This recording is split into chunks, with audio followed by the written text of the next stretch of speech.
Okay, so you want to own a dairy farm, rolling green pasture at sunrise, black and white cows grazing in the mist, a red barn with a weather vane on top, the low hum of a milk tank cooling a fresh batch overnight, the smell of hay drifting out through an open door.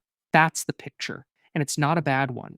It's one of the oldest images in American agriculture, and it's still printed on half the milk cartons in the country. Here's the problem: you are picturing a farm that sells milk. What you are actually about to buy is a share in a national pricing formula you have probably never read, one that decides what your milk is worth before it ever leaves your property, and one where the company processing that milk gets paid before you do.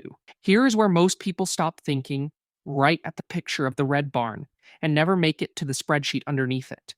And once you see that spreadsheet, almost nothing else about this business behaves the way the postcard image suggested it would. So let's start there. A dairy farm is not really a milk business. It is a commodity components factory that happens to use cows as the machinery, and the price stamped on your milk check every month isn't set by how much milk you made.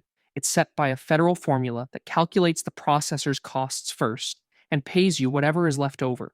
By the end of this, you'll understand exactly how that formula works, why it can turn a full barn into a loss on paper, and why more than half the dairy farms in America have disappeared in the last 12 years without a single cow getting sick. There isn't one kind of dairy farm, and the differences matter more than people expect. At the small end, you have the micro dairy, 10 to 20 cows, milked by hand or with a small pipeline system, selling raw milk or home bottled milk directly off the property, small enough to skip the federal pricing system almost entirely. Above that sits the conventional confinement dairy, the freestall barn with somewhere between 150 and 500 cows, milking 3 times a day in a parlor and selling into the federal order pool like most of the country. Above that, the robotic dairy, the same size herd, but the parlor and the night shift are replaced by automated milking units that let cows walk up and get milked on their own schedule, a completely different capital structure for roughly the same number of animals. Then there's the certified organic dairy, pasture access requirements, no synthetic fertilizer or hormones, selling in 2025 at a farm gate price, running 60 to 100% above the conventional pool price. And at the very top of the scale sits the mega dairy, thousands of cows under contract to a single processor, an industrial operation that barely resembles the picture in your head at all. Each of these is a different answer to the same question the gym owner and the rancher both had to answer. Are you making a little money from a lot of milk or a lot of money from carefully managed, high value milk? That single decision shapes every number that follows it, and the organic path carries its own trapdoor. Certification requires a 3-year transition period during which your herd has to be managed to full organic standards, but your milk still sells at the conventional non organic price the entire time. A multi year cash flow gap that catches a lot of first time converts who only budgeted for the premium on the other side of it. So far, so good. Now let's talk about what can go wrong, starting with the part almost nobody budgets correctly for. You've done the math on cows and barns. You almost certainly haven't done the math on the lagoon. If your operation holds more than 200 mature dairy animals and you store manure in a soil lined lagoon, federal law classifies you as a concentrated animal feeding operation, which means you need a National Pollutant Discharge Elimination System permit.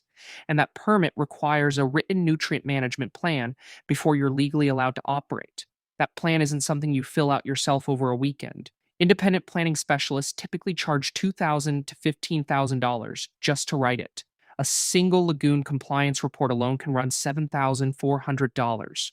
And once you're approved, the ongoing cost of monitoring, recording, and reporting every load of manure you apply to a field runs $5,000 to $40,000 a year, every year for as long as you're above that 200 head line. Here's the catch: cross 200 cows, and you haven't just gotten bigger. You've triggered a second permanent regulatory business sitting on top of your dairy business, with its own paperwork, its own inspectors, and its own bill, which is exactly why so many micro dairies deliberately stay small enough to never cross that line at all. So add it up. A freestall barn and milking center runs $5,000 to $8,000 per cow just for the structure before you've bought a single animal. A 2 robot system for a 120 cow herd, fully installed, runs $510,000 to $740,000. Replacement heifers, The pregnant females you need to actually fill the barn hit a record $3,010 a head nationally in July of 2025, with top quality animals in California and Minnesota running past $4,000 each. Water systems, feed storage, and the CAFO compliance package add another wave of six-figure costs before the first tank of milk ever leaves the property. Stack it all together, and a modern 200 cow dairy built from scratch commonly requires 1.4 to $3 million before it produces a single dollar of revenue. Now we get to the part of this business that actually explains everything else. How you get paid. Picture two cows standing side by side in the same barn. Cow A gives 90 pounds of milk a day, thin, watery looking, unremarkable test scores. Cow B gives 70 pounds a day, visibly richer, higher in butterfat and protein. Which cow is worth more to the farm? Every instinct says cow A. More milk, more product, more revenue. Here's the problem: you are not paid for milk, you are paid for components. Federal milk marketing orders don't price the gallon, they price the pound of butterfat and the pound of protein inside it using a formula. Take the wholesale price of a commodity: cheddar cheese for protein and other solids, butter for fat. Subtract something called a make allowance and multiply by a yield factor. That number becomes the price per pound of component. Your herd's component tests get multiplied by your volume to get pounds shipped, and your pounds shipped get multiplied by that price to generate your check. Let's do the math on what that actually means. A cow producing components worth $10.99 a day, once converted to a hundredweight basis, works out to roughly $15.70 per hundredweight, a number that has nothing to do with how many gallons left the farm and everything to do with what was floating inside them. Read that again. Two farms can ship the exact same volume of milk and get paid completely different amounts because the formula was never pricing the milk. It was pricing the fat and the protein the whole time, which is also why your monthly quality testing, the somatic cell count on your bulk tank, quietly moves your price too, with penalties running as high as $2 a hundredweight in some states for a dirty tank and premiums flowing the other way for a clean one. Here's where it gets dangerous, and where the phrase make allowance stops being a technicality and starts being your actual income.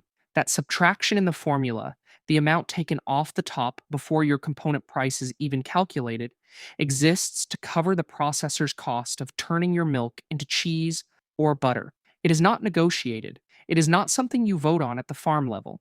It is set by USDA rulemaking.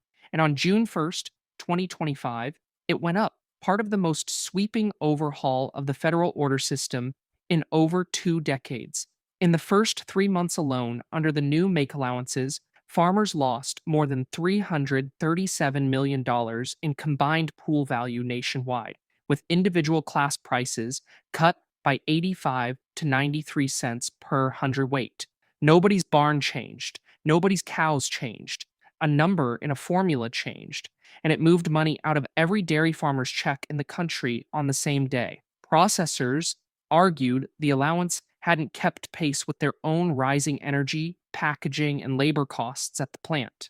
Dairy farmers argued correctly that they had no seat at the table where that number got set, and no equivalent allowance of their own to raise when their diesel, feed, and labor costs went up in the exact same year.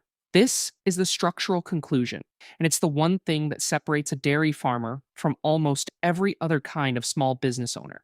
Your revenue is not set by your customer. It is set by a federal formula built around a processor's cost structure that decides how much of the value in your milk gets kept by the plant before your price is even calculated. You are not really selling milk to a buyer. You are receiving whatever is left over after a national accounting formula pays everyone else first. Dairy doesn't have a single harvest month the way row crops or Christmas trees do, and that fools a lot of new owners into thinking the cash flow is smooth. It isn't smooth, it's just structured differently. A cow calves, milks for roughly 10 months, gets a 2-month dry period to rest before calving again.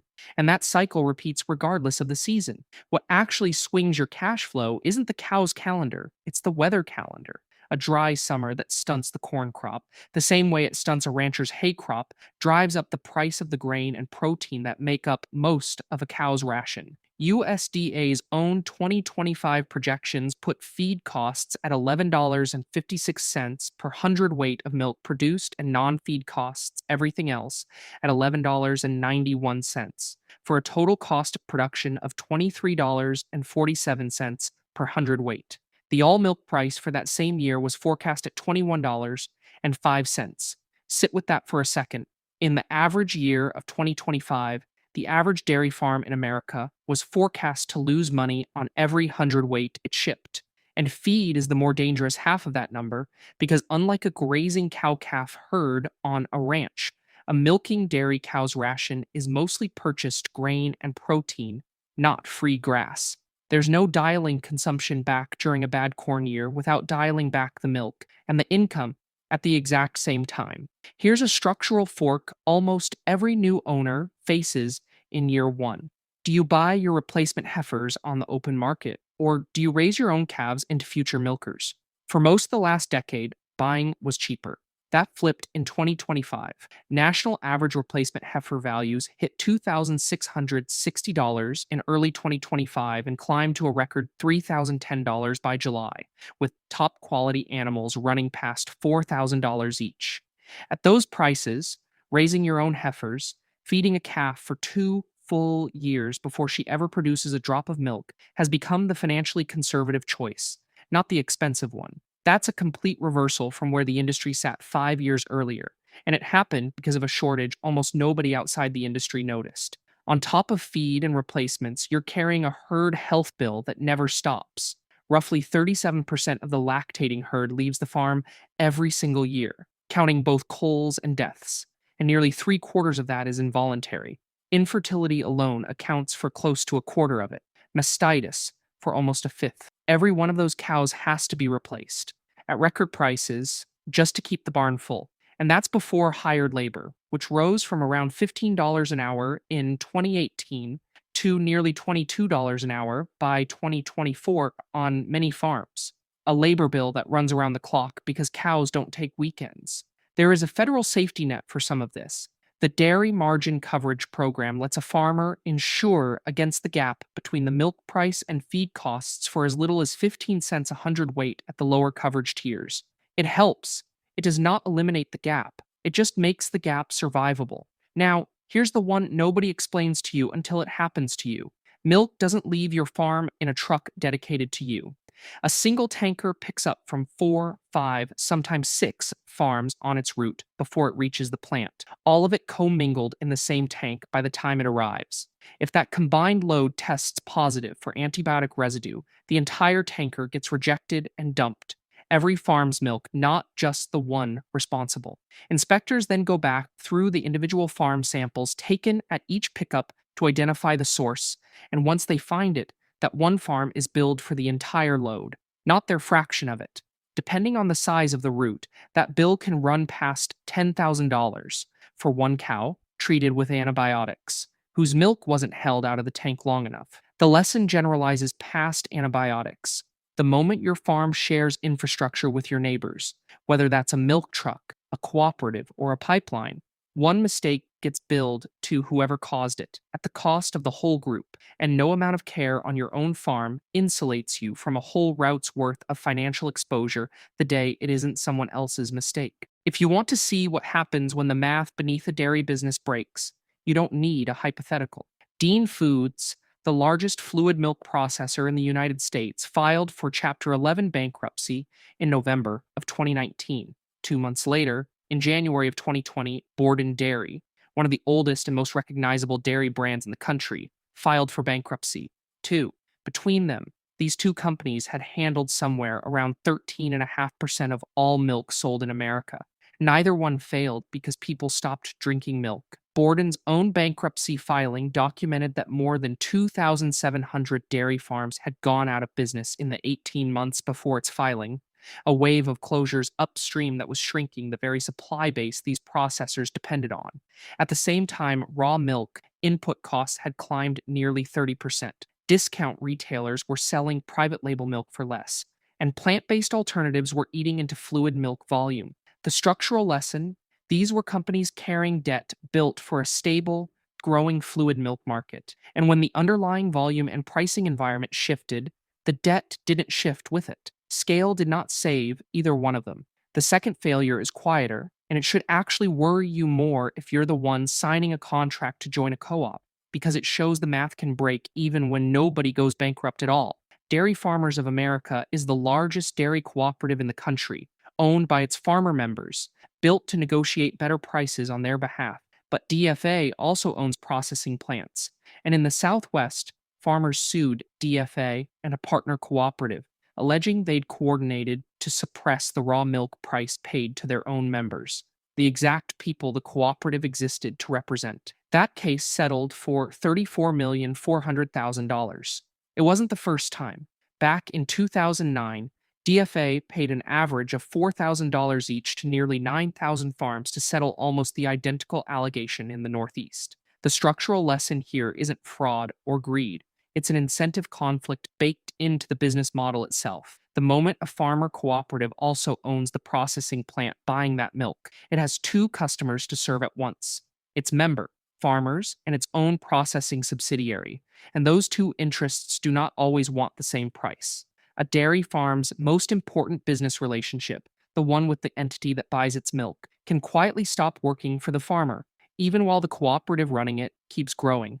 None of this is rare, and the numbers behind the disappearance are worth saying out loud before we get to the unit economics. In 1992, there were roughly 131,500 dairy farms in the United States. By 2025, licensed dairy herds had fallen to 23,609, and more than half of that entire decline happened just since 2013. And yet, total U.S. milk production is up 54% since 1992, produced by roughly 190,000 fewer cows and just over 107,000 fewer farms. The industry isn't shrinking, it's consolidating. Fewer, bigger, more efficient operations producing more milk with less of everything else, which is exactly the kind of scale advantage a new 200 cow dairy is competing against every single month it's in business. So let's put a number on all of this out loud, the way the math actually runs. Take the national figures we already have. Average production per cow in 2025 ran 24,390 pounds a year, which is 243.9 hundredweight. Multiply that by the $23.47 per hundredweight it costs to produce, and the average cow costs roughly $5,724 a year to run. Multiply the same production by the $21.05 per hundredweight milk price, and that same cow brought in about $5,134. Let that land for a moment. A loss of almost $590 per cow in an average year. On a 200 cow herd, that's a loss of roughly $118,000 before you've paid down a single dollar of the 1.4 to 3 million you borrowed to build the barn in the first place. That's not a bad year. That's the forecast for a normal one. Here's how long it takes to find out whether your specific farm beats or misses that average. A newly built dairy doesn't hit full milking capacity on day one. Heifers have to freshen, herds have to ramp, and it typically takes 12 to 18 months of accumulating a full milking string before a new facility reaches anything close to its designed output, all while debt service on the barn and the robots is due every single month regardless of how many stalls are actually full. And once you're at capacity, you're still not finished, because roughly 37% of your herd is leaving every year between culls and deaths. To simply hold a 200 cow herd steady, you need something close to 74 replacements a year, at record prices above $3,000 a head. That's not growth, that's running in place, and it's running in place at the single highest replacement cost the industry has ever recorded. This is where a second revenue stream has become one of the most important developments in modern dairy economics: breeding the cows you don't need as future milkers to beef genetics instead of dairy genetics. A calf sired by beef semen out of a dairy cow sells for $300 to $700 more at the sale barn than a straight dairy bull calf, and the shift has been enormous. Beef semen now makes up roughly a third of all the semen used on dairy cows nationally, up from almost nothing a decade ago. And the number of these crossbred calves born every year climbed from around 50,000 in 2014 to over 3 million in 2024. The ceiling on this stream is structural too. You can only afford to breed beef semen onto the cows you don't need to keep as replacements, which means the healthier your herd and the lower your involuntary cull rate, the more of your herd you can shift toward this higher value calf crop instead of raising replacements. The two numbers are connected. Better herd health doesn't just save you money on vet bills, it unlocks a completely different revenue stream on the calf side. Now, let's put the two versions of this business side by side because they look identical from the road. In the optimistic scenario, you built at the right scale, kept your involuntary cull rate on the low end of normal, ran a robotic or well managed conventional parlor, and caught a strong milk price year, the kind that pushed Class 3 to $23.34 per hundredweight in September of 2024, the highest level in over 2 years. Layer in a healthy beef on dairy calf crop and steady components, and a well run 200 cow dairy can clear a genuine profit margin, cover its debt service, and hand the owner a real living on top of an appreciating piece of land and a growing equity stake in the herd. In the realistic scenario, two or three ordinary things go wrong, none of them dramatic. Feed costs come in at the high end of the range instead of the low end, the way they did through much of 2025. A wet spring or a summer drought stunts your own hay crop, the same risk the rancher next door is carrying. Your involuntary cull rate runs at the high end of normal instead of the low end, so you're buying more $3,000 replacement heifers than you planned. And then, without you doing anything differently at all, USDA revises the make allowance in the federal pricing formula upward, the way it did on June 1st, 2025, and 85 to 93 cents per hundredweight simply stops arriving in your check. Layer on a trade dispute with a major export market, the kind that flared up with Canada over dairy tariffs through 2025 and 2026. And even a decent domestic milk price can't fully offset the lost demand on the export side. Stack these things, all of them boring, none of them a scandal, and the same 200 cow dairy that cleared a real profit in the optimistic year slides into the loss column the USDA was already forecasting as the national average. A swing of well over $100,000 in a single year on a mid sized herd. No fire, no lawsuit, no headline, just a slightly worse cull rate, a slightly drier summer, and a formula that moved without asking you, compounding quietly until the number at the bottom of the milk check looks nothing like the plan you financed the barn on. So if you still want to own a dairy farm, hold on to the picture from the beginning, the pasture, the barn, the cows at sunrise, because that part is real and it isn't going anywhere. But understand what you're actually buying underneath it. The cow was never the product, the formula was always the business. The one that prices your milk in fat and protein instead of gallons, pays the processor's costs before it calculates yours, and can move 85 cents off your check with a single rule change you never voted on. The dairy farmers who last aren't the ones with the fullest barn or the most milk in the tank. They're the ones who understood, before they ever poured the concrete, that they weren't really selling milk at all. They were selling whatever the formula decided was left over, and they built a business that could survive on that.